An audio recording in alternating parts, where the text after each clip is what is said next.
I rise today to echo my voice on the 16 days of activism for no violence against women and children. We gather under the powerful theme, Letsema, women, men, boys, and girls working together to end gender-based violence and femicide. Letsema means working together for a common purpose. This calls for all of us to come together and cap the scourge of gender-based violence. This also reminds us that no single gender, no single organization, no stakeholder can win the fight against gender-based violence and femicide alone. While we acknowledge the 16 days of activism for no violence against women and children campaign, one must strongly emphasize that there must be an action to address GBVF for 365 days and educate communities about the importance of respecting each other's rights.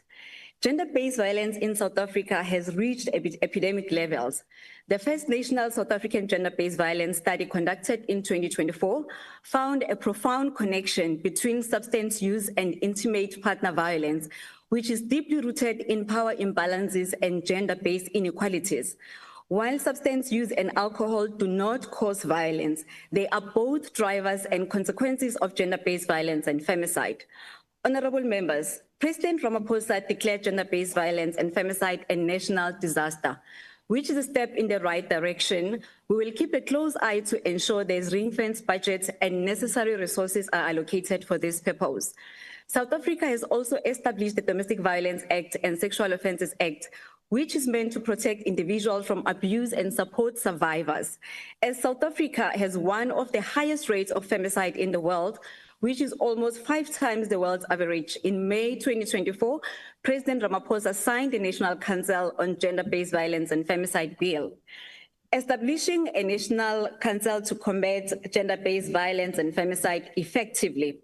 I'd like to indicate that the process to have the National Council on GBV established was slightly delayed because when our portfolio on women, youth, and persons with disabilities was about to advertise the post for council members, it was unclear whether National Treasury will have a budget set aside for the council. Understanding the important responsibility of this council, we did not want this to be a tick box exercise. Now that we have received confirmation that the budget will be made available for the council to carry out its duties, we have started with the process, which will be finalized early in 2026. Honorable Chair, our country has established Tutuzela care centers, which offer holistic support services that are gender sensitive and responsive to rape victims and seek to reduce secondary victimization and expedite conviction. During the recent stakeholder engagement held, it was brought to our attention that there are only 68 Tutuzela care centers across the country. These TCCs are not enough. If we are serious about protecting the dignity of victims, we will need to have more budget allocated to the establishment of TCCs and ensure each and every constituency has its own TCC. Honorable Chair, I'd like to applaud the DA Minister of Public Works and Infrastructure, Minister McPherson, who has donated more than 15 unused state properties to social development in Gauteng and Mpumalanga to be used as safe houses. We will be conducting oversights to these facilities to ensure resources have been allocated so that they serve the purpose they are meant for. Honorable members, multiple studies and reports confirm that financial dependency is the primary reason women often cannot leave abusive relationships. Economic abuse, which occurs in 99% of domestic violence cases, creates vulnerability and traps victims by limiting their access to resources and independence. Some of the key findings from the research are top barrier to safety. Concerns over the ability to provide financially for themselves and their children are consistently cited by survivors as one of the main reasons for staying or returning to abusive partners. Prevalence to economic abuse. Studies such as those cited by the National Coalition Against Domestic Violence and the National Network to End Domestic Violence highlight the economic abuse is near universal in domestic violence situations. Abuser toxic perpetrators use various tactics to ensure financial dependence, including forcing victims to hand over income, concealing financial information, sabotaging employment opportunities, accumulating debt in the victim's name. Financial strain. Studies have found a strong association between economic abuse and significant financial strain, which persist over time. Women who experience economic abuse are more likely to face food insecurity and live in circumstances of poverty.